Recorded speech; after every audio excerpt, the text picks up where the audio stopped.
Hello students, how are you all? I hope you are fine. And we are reading chapter 5th, The Ailing Planet, The Green Moments Rule. And we have seen 3 videos of this chapter already, and today we are tackling it the fourth one, and we will continue the chapter now. तो आज हम इसको आगे बढ़ा रहे हैं, देख रहे हैं कि अब जो रिमेनिंग पार्ट उसमें क्या बचा हुआ है देखते हैं। कि हमने देखा कि जो हमारा प्लानेट है वो किस प्रकार से उसकी जो हेल्थ है वो गिरती चली जा रही है और कैसे हम उसको इम्प्रूव कर सकते हैं। जो राइजिंग पॉपुलेशन है वो एक बड़ा इशू है, फॉरेस्टेशन डिफॉरेस्टेशन एक बड़ा इशू है जो निकल के सामने आ रहा है और ये हम देख भी रहे हैं। तो अब देखते हैं कि जो बाकी बचा हुआ चैप्टर उसके अंदर क्या है। Let's start now. Yes, let's start. तो स्टार्ट करते हैं, देखते हैं इसके अंदर है क्या। The rich get richer and the poor beget children which condemns them to remain poor. कि जो अमीर है वो और अमीर होते चले जा रहे हैं और जो पुअर है beget children which condemn them to remain poor. और जो गरीब है बेचारे वो उनके जो और बच्चे होते चले जा रहे हैं जो उनको कंडेम करते हैं गरीब रहने से, मतलब को अब गरीबी की स्थिति में ही बने रहते हैं। किसकी वजह से? पुअर जो होते हैं वो बेचारे उनके बच्चे भी ज़्यादा होते हैं और जिसकी वजह से वो पुअर ही रह जाते हैं। More children does not mean more worker. कि अधिक बच्चे होने का मतलब अधिक वर्कर मिलना नहीं है। Merely more people without work, सिर्फ और सिर्फ इसका मतलब क्या होगा? अधिक लोग बिना काम के, मतलब उनके पास में रोजगार नहीं होगा और रोजगार नहीं होगा तो आर्थिक स्थिति ज़्यादा बिगड़ती चली जाएगी। It is not suggested that the human being be treated like cattle and compulsorily sterilized। अब देखो क्या कह रहे हैं कि इट इज़ नॉट सजेस्टेड, ये बिल्कुल भी सजेस्टेड नहीं है, ऐसा बिल्कुल भी सजेशन नहीं कि जो ह्यूमन बींग्स है उसको बिल्कुल जानवरों की तरह ट्रीट किया जाए और उनको अनिवार्य रूप से स्टेरिलाइज्ड कर दिया जाए कि नहीं भाई आप इतने में ही सही हो, अब मतलब उनकी नसबंदी वगैरह कर दी जाए या जो फैमिली प्लानिंग है उसके वो उपाय करने लग जाएं। But there is no alternative to voluntary family planning without introducing an element of coercion and the choice of really between control of population and perpetuation of poverty। अब देखो क्या कह रहे हैं यहाँ पे, देर इज़ नो अल्टरनेटिव। यहाँ पे कोई हमारे पास में ऑप्शन ही नहीं है, अल्टरनेटिव ही नहीं है टू वॉलेंट्री फैमिली प्लानिंग। कि जो वॉलेंट्री फैमिली प्लानिंग, वॉलेंट्री का मतलब अपनी इच्छा से फैमिली प्लानिंग करना, ठीक है, उसका कोई अल्टरनेटिव ही नहीं है without introducing an element of coercion. अगर जब तक हम जो कोएरेशन है मतलब कि जो जागरूकता अगर हम उनमें नहीं लेके आते हैं, उसका परिचय नहीं करवाते, तब तक फैमिली प्लानिंग का कोई मतलब नहीं है। The choice is really between control of population. की जो चॉइस है किसके बीच में? कंट्रोल ऑफ पॉपुलेशन की, जो जनसंख्या नियंत्रण है और जो गरीबी की जो स्थिति, उन दोनों के बीच की स्थिति है कि आप क्या चाहते हो, कि पॉपुलेशन कंट्रोल करना चाहते हो या गरीबी चाहते हो। क्योंकि अगर जनसंख्या बढ़ती चली जाएगी, मेंबर ऑफ फैमिली अगर बढ़ेंगे तो डेफिनेटली जो इकोनॉमिक नीड है वो भी बढ़ती चली जाएगी। Next, the population of India is estimated to be 920 million today. और जो पॉपुलेशन है इंडिया की उसका लगभग अनुमान जो है वो 920 मिलियन टुडे है। अगर ये तो काफ़ी पुराना चैप्टर, अब अभी की बात करें तो 1.30 करोड़ लगभग, इससे ज़्यादा ही होगी, ये तो एक अनुमान है, ठीक है। तो 130 करोड़ जो जनसंख्या है वो भारत देश की है। More than the entire population of Africa and south America put together. अगर हम अफ्रीका और साउथ अमेरिका की पॉपुलेशन को एक साथ रखें ना तो भी हमारी पॉपुलेशन उससे ज़्यादा है। No one familiar with the conditions in India. और कोई भी जानता नहीं है, कोई फैमिलियर नहीं है उस कंडीशन से जो इंडिया की कंडीशन है। जो इंडिया की कंडीशन है उस कंडीशन से कोई भी फैमिलियर नहीं है। वो doubt that the hope of people would die in their hungry hutmen unless population control is given topmost priority। देखो क्या कह रहे हैं, would doubt, इस पर डाउट करते हैं कि जो उम्मीद है ऑफ द पीपल, लोगों के मरने की, the hope of the people would die, कि जो लोगों की उम्मीद है वो ख़त्म हो जाएगी उनकी भूखी झोपड़ियों के अंदर ही। कब तक? अगर जो पॉपुलेशन कंट्रोल है जो पॉपुलेशन कंट्रोल है, अगर उसको सबसे ज़्यादा प्रायोरिटी नहीं दी जाती है, सबसे ऊपर नहीं रखा जाता है, तो बेचारे जो गरीब लोग हैं वो इसी प्रकार से मर जाएंगे, क्योंकि जनसंख्या बढ़ती चली जाएंगी और उनकी गरीबी इसी प्रकार से रहेगी। For the first time in human history, और ये पहली बार मनुष्य इतिहास के अंदर वी सी ट्रांसेंडिंग कंसर्न, और इस ट्रांसेंडिंग कंसर्न को हम देख रहे हैं, जो विपरीत परिस्थिति है, जो जिसके ऊपर हमें ध्यान देना चाहिए इशू के ऊपर, उसको हम इतिहास में पहली बार देख रहे हैं।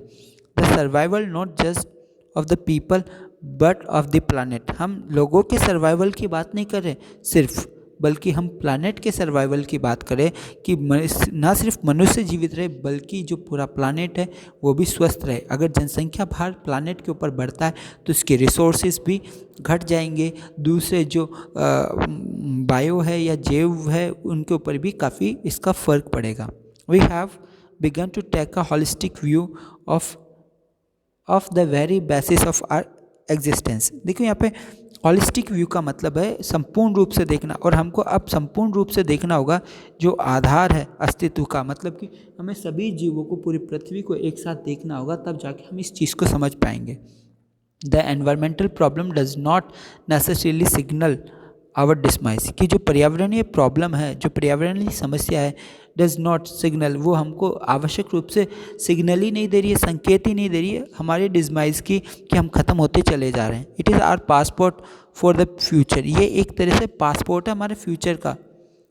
कौन? प्लानट। अगर हमारा वातावरण बिगड़ता चला जा रहा है तो हम भी एक तरह से ख़त्म हो जाएंगे, और अगर हम संभालते हैं, अगर एनवायरनमेंट को संभालते हैं, तो एनवायरनमेंट पासपोर्ट हमारे फ्यूचर का। The emerging new world vision has ushered in era of responsibility, और एक नया जो संसार है, एक जो संसार का एक जो नया विज़न है, वो हमारे सामने उभर के आया है, किसके रूप में? In the era of responsibility, और ये एरा ऑफ रिस्पॉन्सिबिलिटी के नाम से जाना जाएगा, मतलब जिम्मेदारियों के युग के नाम से। ये हमारी जिम्मेदारी कि हम इस संसार को, इस पृथ्वी को, इस प्लानेट को बचा कर रखें। It is a holistic view, और ये एक होलिस्टिक व्यू है, ये संपूर्ण विचार है। ये होलिस्टिक व्यू का मतलब प्लानेट को लेकर हम सोच रहे हैं। एंड इकोलॉजिकल व्यू, और ये इकोलॉजिकल व्यू है, पारिस्थितिकी तंत्र के नज़रिए से देखना है। Seeing the world as an integrated whole rather than the dissociated collection of part, कि हम क्या करें, पूरे संसार को इंटीग्रेटेड होल देखें, मतलब संपूर्ण पृथ्वी को एक रूप में देखें, ना कि उसके टुकड़े कर करके अलग अलग कलेक्शन के अंदर देखा जाए कि हम बायोस्फीयर को अलग देखें, लोगों को अलग देखें, जानवरों को अलग देखें। इस प्रकार से नहीं, हमको इसको पूरा ही एक साथ देखना होगा कि किस प्रकार से ये बिगड़ता चला जा रहा है। Industry has the most crucial role to play in this era, और जो उद्योग है उनका बहुत बड़ा रोल रहेगा कि इस इरा में वो अपना बहुत बड़ा महत्वपूर्ण रोल अदा करें। किसके अंदर? In the era of responsibility, कि ये जो इरा है रेस्पॉन्सिबिलिटी का, इसके अंदर what a transformation would be affected, कि जो ट्रांसफॉर्मेशन है वो इफ़ेक्ट होगी, जो हमारी जो ट्रांसफॉर्मेशन कि जिस प्रकार से जो रूप बदलता जा रहा है वो उस पर भी इसका इफ़ेक्ट पड़ेगा। If more businessman share the view of the chairman of due point, अगर इसी प्रकार से अधिक लोग, अधिक बिजनेसमैन शेयर करें व्यू को, जैसा व्यू किसका है? चेयरमैन ऑफ ड्यू पॉइंट का, या मिस्टर एगलर इसका एज वुलर्ड का, हु 5 years ago, जिन्होंने 5 साल पहले ये डिक्लेयर किया था himself to be a company's chief environment officer, कि जब उन्होंने अपने आप को कंपनी का चीफ एनवायरमेंटल ऑफिसर बनाया था, तब उन्होंने 5 साल पहले ये बात कही थी। उन्होंने कहा था, he said our continued existence as a leading manufacturer require that we excel in environment performance, कि क्या कह रहे हैं कि अगर हम लगातार अस्तित्व में रहना चाहते हैं लीडिंग मैन्युफैक्चरर के रूप में, कि अगर हम लगातार लीडिंग मैन्युफैक्चरर बने रहना चाहते हैं, मैन्युफैक्चर का मतलब होता है उत्पादनकर्ता, अगर हम अग्रणी उत्पादनकर्ता बने रहना चाहते हैं तो ज़रूरत है कि हम क्या करें, हमारे एनवायरनमेंट परफॉर्मेंस को भी एक्सेल करें, बढ़ाएं, हमारे पर्यावरणीय जो स्थिति उसको उसमें भी सुधार हो, वो भी अच्छी हो, तभी जाके हम लीडिंग मैन्युफैक्चरर बन सकते, नहीं तो नहीं रह सकते।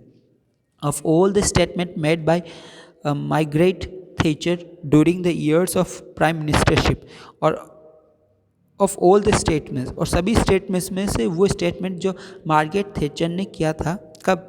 उन वर्षों में जब वो प्राइम मिनिस्टरशिप थी, मतलब प्राइम मिनिस्टर थी।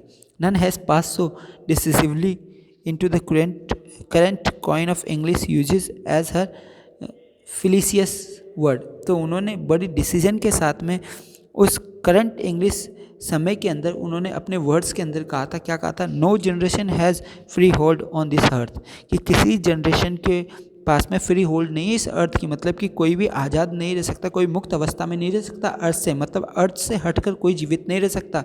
All we have is a life tenancy, कि हम सबकी लाइफ टेनेंसी है, हमारी जीवन का एक टेनेंसी है, प्रवृत्ति है, with a full repairing lease, कि हमको पूरी रिपेयरिंग करनी होगी, जो भी कमी आई है, जो भी लीस हुआ है, जो भी कमज़ोरपन आया है, जो भी स्थिति बिगड़ी, उसकी पूरी रिपेयरिंग करनी होगी। In the words of Mister Lester Brown, और जो लेस्टर ब्राउन है उन्होंने भी कहा है, we have not inherited this earth from our forefathers, हमने ये जो अर्थ है ये हमने हमारे पूर्वजों से प्राप्त नहीं किया है, बल्कि we have borrowed it from our children, बल्कि हमने ये उधार लिया है किसे, हमारे बच्चों से, क्योंकि जिस प्रकार की स्थिति हम जी रहे हैं वो हमारे बच्चों का संसार है, ठीक है, और उनका ही बची हुई जो अर्थ है उस पर हम जी रहे हैं, तो हमारे फोर फादर का नहीं है, बल्कि हमने बोरो किया है हमारे चिल्ड्रंस का।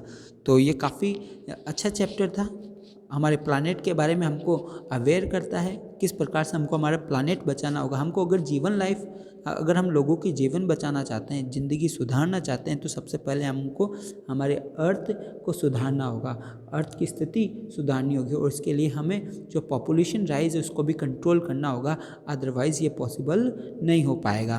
तो thank you very much, take care yourself, good bye.